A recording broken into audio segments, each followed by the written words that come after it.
Clip number 1450۔ اس clip میں آپ قرآن پاک کی سورہ جاسیہ کی آیت نمبر 28 سے 30 تک کی تلاوت، ترجمہ اور تفسیر قرآن صراط الجنان سماعت فرمائیں گے۔ بسم اللہ الرحمن الرحیم۔ ترجمہ، اللہ کے نام سے شروع جو نہایت مہربان رحمت والا ہے۔ وَتَرَى كُلَّ أُمَّةٍ جَاثِيَةً كُلُّ أُمَّةٍ تُدْعَى إِلَى كِتَابِهَا الْيَوْمَ تُجْزَوْنَ مَا كُنتُمْ تَعْمَلُونَ هَذَا كِتَابُنَا يَنطِقُ عَلَيْكُمْ بِالْحَقِّ إِنَّا كُنَّا نَسْتَنسِخُ مَا كُنتُمْ تَعْمَلُونَ۔ ترجمہ، اور تم ہر گروہ کو زانوں کے بل گرے ہوئے دیکھو گے۔ ہر گروہ اپنے نامہ اعمال کی طرف بلایا جائے گا اور کہا جائے گا کہ آج تمہیں تمہارے اعمال کا بدلہ دیا جائے گا، یہ ہمارا لکھا ہوا ہے جو تم پر حق بولتا ہے، بے شک ہم لکھتے رہے تھے جو تم کیا کرتے تھے۔ وَتَرَى كُلَّ أُمَّةٍ جَاثِيَةً، اور تم ہر گروہ کو زانوں کے بل گرے ہوئے دیکھو گے۔ اس آیت اور اس کے بعد والی آیت کا خلاصہ یہ ہے کہ اے حبیب صلی اللہ تعالیٰ علیہ وسلم، تم قیامت کے دن یہ منظر بھی دیکھو گے کہ ہر دین والے زانوں کے بل گرے ہوئے ہوں گے، کیونکہ وہ خوف زدہ ہوں گے اور اپنے اعمال کے بارے میں سوالات کیے جانے اور حساب کے لیے جانے کی وجہ سے بے چین ہوں گے۔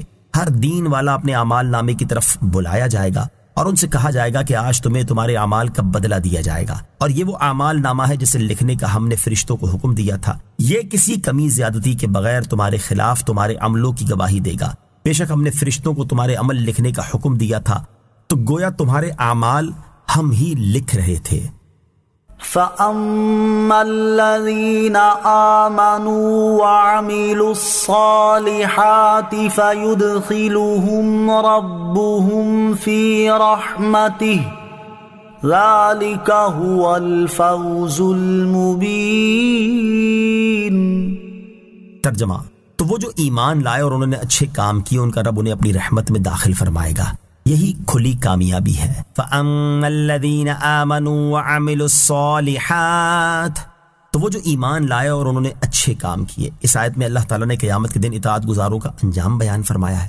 چنانچہ ارشاد فرمایا کہ وہ لوگ جو دنیا میں ایمان لائے اور انہوں نے اللہ تعالیٰ کی وحدانیت کا اقرار کیا اور کسی چیز کو اللہ تعالیٰ کا شریک نہیں ٹھہرایا، اور جن کاموں کا اللہ تعالیٰ نے حکم دیا وہ کام کیے، اور جن کاموں سے منع کیا ان سے رک گئے، تو اللہ تعالیٰ انہیں اپنی رحمت کے صدقے جنت میں داخل فرمائے گا، اور قیامت کے دن یہی بڑی کامیابی ہے۔ اخروی کامیابی حاصل کرنے کی کوشش زیادہ کی جائے۔ اس سے معلوم ہوا کہ قیامت کے دن جہنم سے نجات مل جانا اور جنت میں داخلہ نصیب ہو جانا ہی حقیقی طور پر بڑی کامیابی ہے۔ لہذا ہر شخص کو چاہیے کہ وہ دنیا کی ناپائیدار کامیابی حاصل کرنے کے مقابلے میں آخرت کی ہمیشہ رہنے والی کامیابی حاصل کرنے کی زیادہ کوشش کرے، جیسا کہ ایک اور مقام پر اللہ تعالیٰ نے ارشاد فرمایا، ان هذا لهو الفوز العظیم لمثل هذا فلیعمل العاملون۔ ترجمہ، بے شک یہی بڑی کامیابی ہے، ایسی ہی کامیابی کے لیے عمل کرنے والوں کو عمل کرنا چاہیے۔ اللہ تعالیٰ ہمیں آخرت میں کامیابی حاصل کرنے کے لیے بھرپور کوشش کرنے کی توفیق عطا فرمائے، آمین۔ آیت فَأَمَّا الَّذِينَ آمَنُوا وَعَمِلُوا الصَّالِحَاتِ سے حاصل ہونے والی معلومات۔ اس آیت سے دو باتیں معلوم ہوئیں۔ نمبر ایک، جب تک اللہ تعالیٰ کی رحمت کسی شخص کی دستگیری نہ کرے اس وقت تک کوئی شخص محض اپنی نیکیوں کی وجہ سے جنتی نہیں ہو سکتا۔ نمبر دو، ایمان کے ساتھ تقویٰ بھی ضروری ہے، اور کوئی شخص نیک اعمال سے بے پرواہ نہیں ہو سکتا۔